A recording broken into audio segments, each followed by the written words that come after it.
Hello students, मैं हूं प्रशांत पटेल और स्वागत है आपका M2 की इस ऑनलाइन क्लासेस में। इसमें आज हम बात करेंगे यूलर्स थ्योरम की। ठीक है, तो यूलर्स थ्योरम एक सिंपल सा स्टेटमेंट बोलती है कि अगर इफ f(x, y) एक होमोजीनियस फंक्शन है। पिछले लेक्चर में हमने बात करी है कि होमोजीनियस फंक्शन क्या होता है।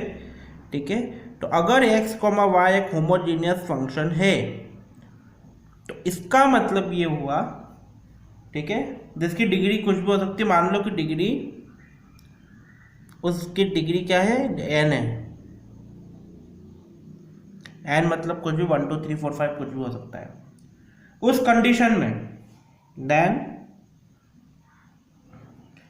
f partial differentiation of f x के रिस्पेक्ट में plus y partial differentiation of f y के रिस्पेक्ट में इक्वल होगा n f के। ठीक है, ये एक सिंपल सा कंसेप्ट है जो कि यूलर्स थ्योरम देती है। ठीक है, ये आपको याद रखना है यूलर्स थ्योरम का ये स्टेटमेंट। इसमें कंडीशन क्या है, एफ एक्स कोमा वाई एक होमोजीनियस फंक्शन होना चाहिए। मतलब कि नॉन होमोजीनियस फंक्शन के लिए ये अप्लीकेबल नहीं है, सिर्फ होमोजीनियस फंक्शन के लिए ही ये अप्लीकेबल है। इसका कैसे, अब ये इसका प्रूफ देख लेते हैं हम।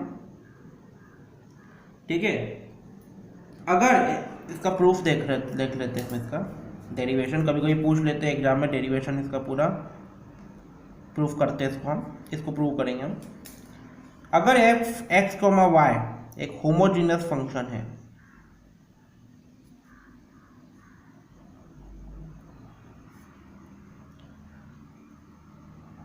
इसका मतलब ये होगा कि एफ एक्स कोमा वाई की इक्वेशन कुछ ऐसी बनेगी, x to the power n f y upon x. ये एक होमोजीनियस फंक्शन को लिखने का तरीका होता है, ये आप याद रट लो।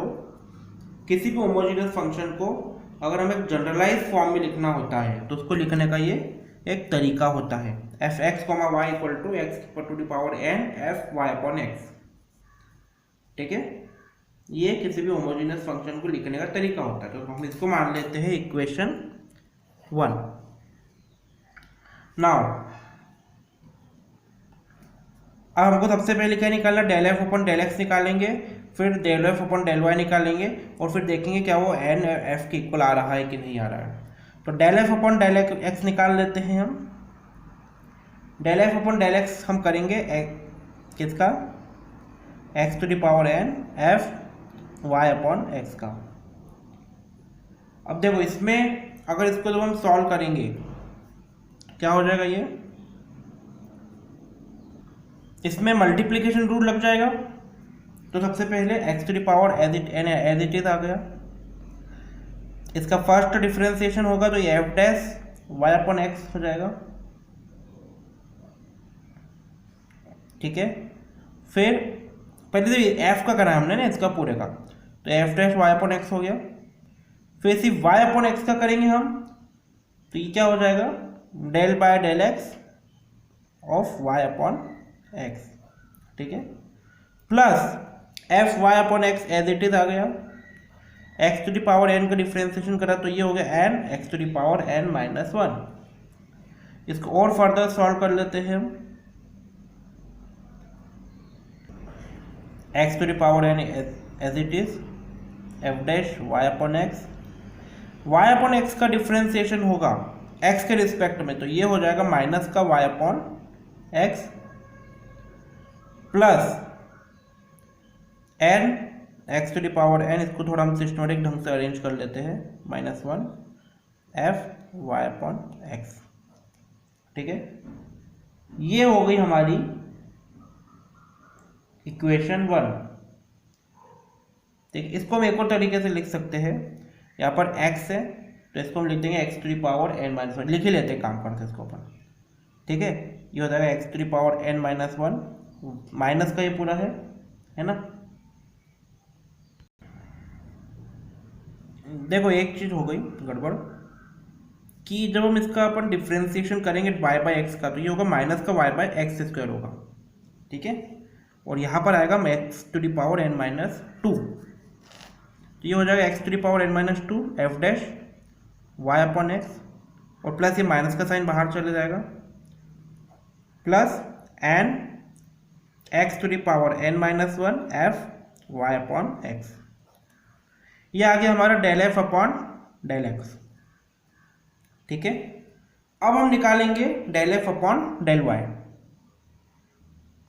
तो ये क्या हो जाएगा, डेल वाई करेंगे तो हम इसको, ये हो जाएगा del by del y of x to the power n f y upon x. इसका पार्शियल डिफरेंशिएशन करते हैं y के रिस्पेक्ट में, x to the power n constant हो जाएगा, बाहर आ जाएगा, एफ वाई अपॉन एक्स का डिफरेंशिएशन होगा f dash y upon x. और देखो y अपॉन एक्स का क्या डिफरेंशिएशन क्या होगा, y के रिस्पेक्ट में 1 अपॉन एक्स कॉन्स्टेंट बाहर आ जाएगा, y का होगा 1, तो ये हो जाएगा इंटू 1 अपॉन एक्स। ये हो जाएगा x to the power n minus one f dash y upon x. ठीक है, अब चूंकि हम जानते हैं हमको क्या प्रूव करना है, x del f upon del x plus y del f upon del y equal to n f. ठीक है, तो हम इसको del f upon del y की वैल्यू को और del f upon del x की वैल्यू को इसमें पुट कर देते हैं। तो ये हो जाएगा x हमारा ये देखो, ये x हमारा एज इट इज आ जाएगा, del f upon del x, x हमारा एज इट इज आ गया। ये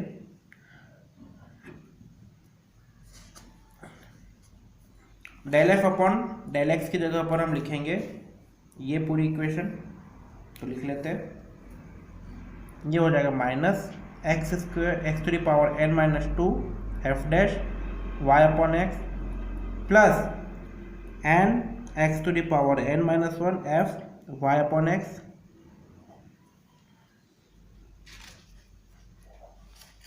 अब हमें लिखना है y del f upon del y, तो plus y del f upon del y की वैल्यू हमारे पास ये निकाली है हमने, तो ये हो जाएगा x to the power n minus one f dash y upon x। अब इसको हम अंदर मल्टीप्लाई कर देते हैं, तो ये हो जाएगा, देखो x का इधर इसमें मल्टीप्लाई हुआ n माइनस टू में, तो ये हो जाएगा n minus one minus x to the power n minus one f dash y upon x plus इस x का multiply x to the power n minus one में होगा, तो ये हो जाएगा n x to the power n f y upon x plus एक गड़बड़ हो गई, ये x to the power n minus to,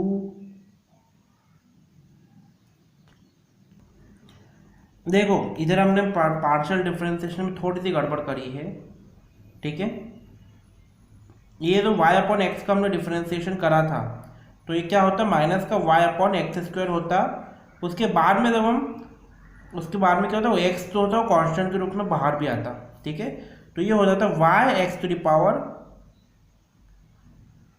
n। ठीक है, यहाँ पर y आता माइनस का y x to the power n minus two, यहाँ पर भी y आएगा और यहाँ पर भी y आएगा, x to the power n minus one y f dash y upon x plus y x to the power n minus one f dash y upon x. ठीक है, तो ये और ये सेम है, ये माइनस में है ये प्लस में है, दोनों कट जाएगा पूरा, हमारे पास बचेगा सिर्फ n x to the power n f y upon x. और हम जानते हैं कि x to the power n f y upon x क्या होता है, ये होती है होमोजेनियस फंक्शन की इक्वेशन। तो ये होता है n f x comma y, और यही हमें प्रूव करना है NF। ठीक है, हैंस प्रूव, हमने जो है होमोजेनियस फंक्शन की इक्वेशन को पूरा प्रूव कर लिया। ठीक है, हमने इसको निकाला हमने, और इससे हमने इसको प्रूव कर लिया। आपको क्या ध्यान रखना है, ये होमोजेनियस फंक्शन की बाय डिफॉल्ट एक इक्वेशन है। ठीक है, इस इक्वेशन को याद रखना है। आप इसका सबसे पहले डिफरेंशिएशन करोगे x के रिस्पेक्ट में, उसके बाद में इसी का डिफरेंशिएशन करोगे आप y के रिस्पेक्ट में। उन दोनों डिफरेंशिएशन को हम इसमें इसके LHS साइड में पुट कर देंगे, तो हमको RHS मिल जाएगा। ठीक है, तो ये छोटा सा एक प्रोसेस को ध्यान रखिएगा। आज के लेक्चर के लिए इतना ही, अगले लेक्चर में हम फिर मिलेंगे। Thank you very much.